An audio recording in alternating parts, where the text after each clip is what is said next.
मान जाओ भाई, बड़ी मुश्किल से तो हमें आमिर भाई ने बुलाया है। पिछले 3 साल से कह रहा था तुमको विद्या की कसम है, अगली बार मुशायरा होगा तो हमको बुलाओगे।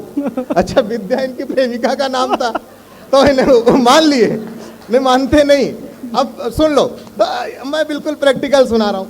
देखिए क्या है कि देख एक सुंदरी को मुड़ गए बाबूजी, हम बिल्कुल खानदानी सर बढ़िया आदमी हैं, कि देख एक सुंदरी को मुड़ गए बाबूजी, नैनों से नैना मिले जुड़ गए बाबूजी, और सुंदरी ने पैर एक्सीलरेटर पे क्या रखा, पलक पलक झपकते उड़ गए बाबूजी। कि पलक झपकते उड़ गए बाबूजी। बिल्कुल इसी मिजाज की 4 पंक्तियां और सुनाता हूं कि आंखों का मामला जरा सा बीक है, कि आंखों का मामला जरा सा बीक है, जवानी का लेटर बुढ़ापे में लीक है, और जींस टॉप वाली जब से आई है पड़ोसन, बाबूजी बोले बेटा मोतिया बिंद ठीक है।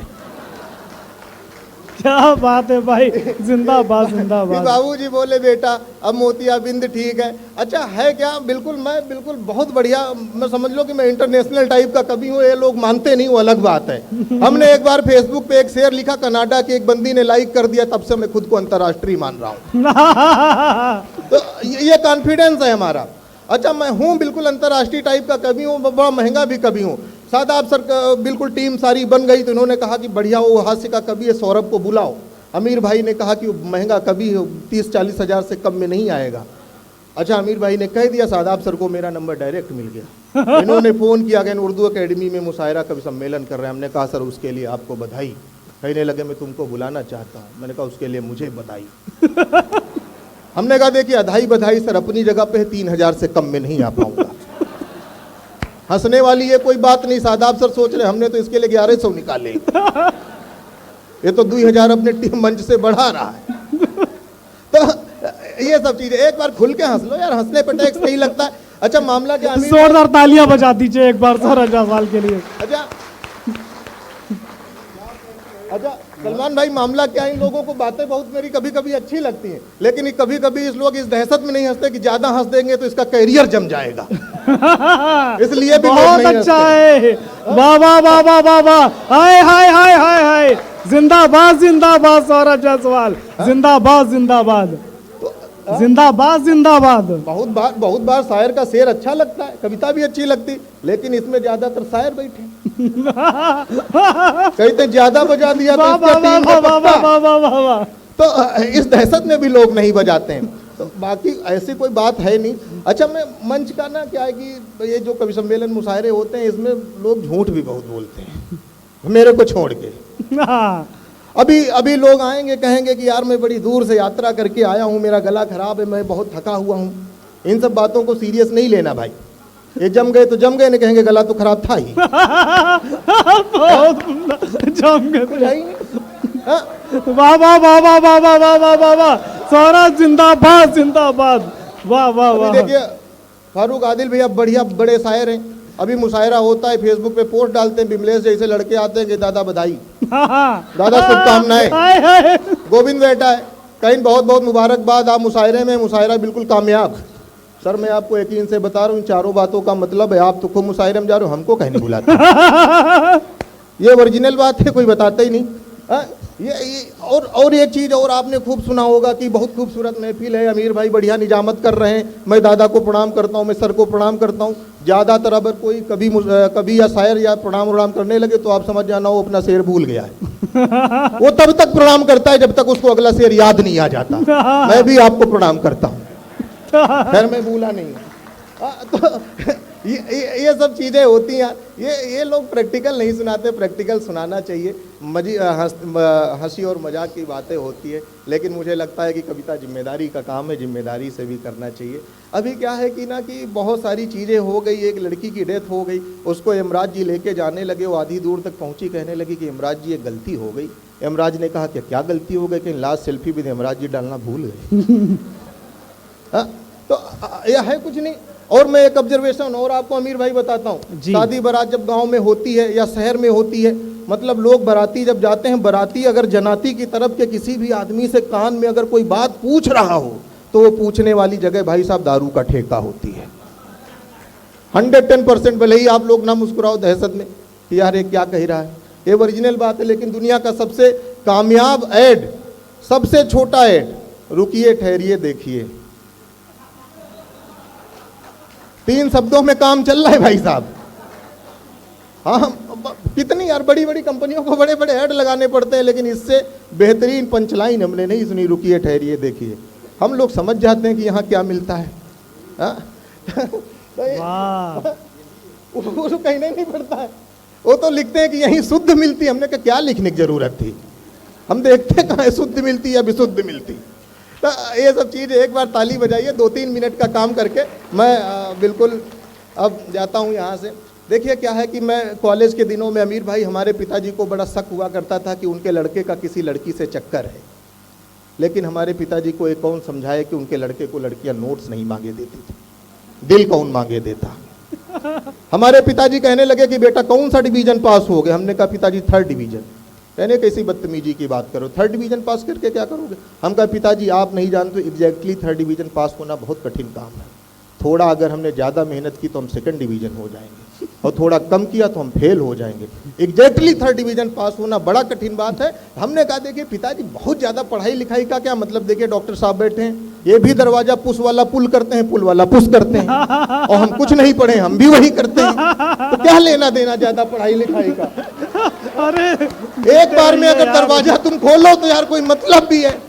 हाँ? लेकिन बातों में बात यह है ना कि ज्यादा पढ़े लिखे लोग देश छोड़ देते हैं, और जो कम लिखा पढ़ा आदमी होता है बॉर्डर पे जाके देश की सेवा। वाह वाह वाह वाह, ये बात जिंदाबाद जिंदाबाद। बात ये वो जो लड़की थी बीच में सेल्फी लेना भूल गई थी, उसकी बात ये रह गई कि समय कैसा अमीर भाई बदला कि ना हम की जिद पर अड़ जाते थे, लड़ जाते थे। जो मतलब आपको महंगी से महंगी गाड़ी अमीर भाई वो सुकून नहीं दे पाएगी जो सुकून आपको पिताजी के कंधों पे बैठकर मेला घूमने में मिला था। हम जिद पर अड़ जाते थे, लड़ जाते थे मेले वाली चाट और ठेले वाली कुल्फी के लिए। समय बदला तो सर सिर्फ वही पिताजी रह गए हैं फादर्स डे की सेल्फी के लिए, वही पिताजी रह गए सिर्फ फादर्स डे की सेल्फी के लिए। तो हम लोग ये करते रहते। अच्छा, मैं भले ही पॉजिटिव बातें कर रहा हूँ, लेकिन मैं हूँ काफ़ी नकारात्मक टाइप का व्यक्ति। कोरोना की 3 लहरें आके चली गई, मैं एक में भी पॉजिटिव नहीं हुआ। मैं हो सकता था। अच्छा, हमारे अंग्रेजी के मास्टर साहब अवस्थी जी वो कहा करते थे कि बेटा पॉजिटिव रहा करो। हाँ, पॉजिटिव रहा करो। अच्छा, मैं काफ़ी निगेटिव। हमारी एक टांग मैम टूट गई, उसी टाइम अवस्थी जी को पता चला, उन्होंने कहा बेटा मतलब पॉजिटिव रहा करो। हमने कहा सर हमारी टांग टूट गई। कहने बेटा इसलिए पॉजिटिव रहा करो कि तुम्हारे लक्षण ऐसे हैं कि तुम्हारी दोनों टूट जाए, एक टूट इसलिए पॉजिटिव रहा करो। मैं पॉजिटिव हो गया। गुरुजी की 8 महीने की फीस बाकी थी, 4 महीने की लेके पहुंचा। हमने कहा गुरुजी पॉजिटिव रहा करो। मैं 8 की मार सकता था, 4 लेके आया हूँ। तब से मैं काफ़ी पॉजिटिव हूँ, अवस्थी जी निगेटिव है। तब से मैं इतना कॉन्फिडेंस में हूँ, अगर हमें कोई सुंदर लड़की फेसबुक पे मैसेज कर दे तो मैं उसे तुरंत ब्लॉक कर देता हूँ, क्योंकि हमको अपने थोपड़े पे पूरा विश्वास है कि हमें कोई सुंदर लड़की मैसेज कर नहीं सकती, और कर भी दे तो हम उससे पूछ लेते हैं बताओ बहन कौन सा चैनल सब्सक्राइब करना है। हमको सिर्फ इसीलिए मैसेज आता है please follow my page, please subscribe my channel, इसके अलावा कुछ भी नहीं। तब मैं कहता हूं कि ड्राइवर से उसने हमको पेंटर बना दिया, कि ड्राइवर से उसने हमको पेंटर बना दिया, इश्क में तबाही का सेंटर बना दिया, और 10,000 लेकर फरार थी प्रेमिका।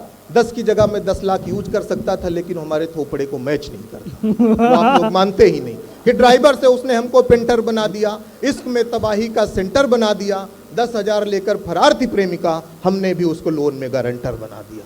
उसको लोन में गारंटर बना दिया। अभी उसको HDFC बैंक वाले ढूंढ रहे हैं। आखिरी बात करता हूं, फिर अपनी जगह पे बैठता हूं। बड़े बड़े लोगों को आपको सुनना है, मैं तो उनकी अगवानी में आया था कि थोड़ा माहौल न्यूट्रलाइज हो जाए, और दर्पण ये सब बातें करके गया है, बाकी और कुछ भी नहीं। और क्या, अरे कत्ल की बात नहीं यार, दर्पण जहरीली बातें कर गया, मैं एंटीडोट की तरह यहाँ खड़ा हूँ। भाई वाह। ये देखिए मैं लखनऊ में खड़ा हूँ। मैं एक बात बताऊँ ना कि अमेरिका में एक कॉलेज खुला अमीर भाई, उस कॉलेज की सीटें नहीं भर रही थी। उसका प्रबंधक आया भाई हमारे इंडिया के उत्तर प्रदेश के लखनऊ में, यहाँ से एक आदमी लेके गया। अगर बात लखनऊ की हो तो उससे आप संभालिएगा।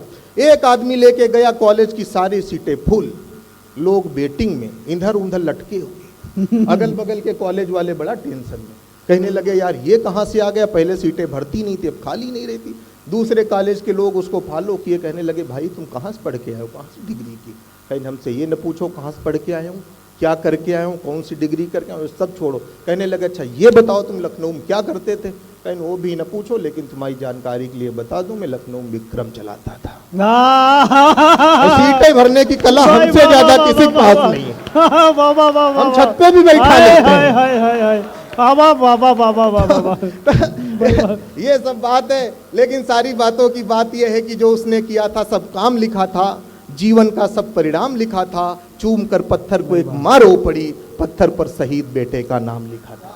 कि पत्थर पर शहीद बेटे का नाम लिखा था। सलमान भाई जब कवियों पे आरोप लगने लगा कि कभी सरकारी हो गए, कभी दरबारी हो गए, तब एक कवि दलदल का कवि आपके बीच में खड़ा होकर कविता पढ़ता है। आप डिसाइड करिएगा कि किस दल की कविता पढ़ रहा हूं।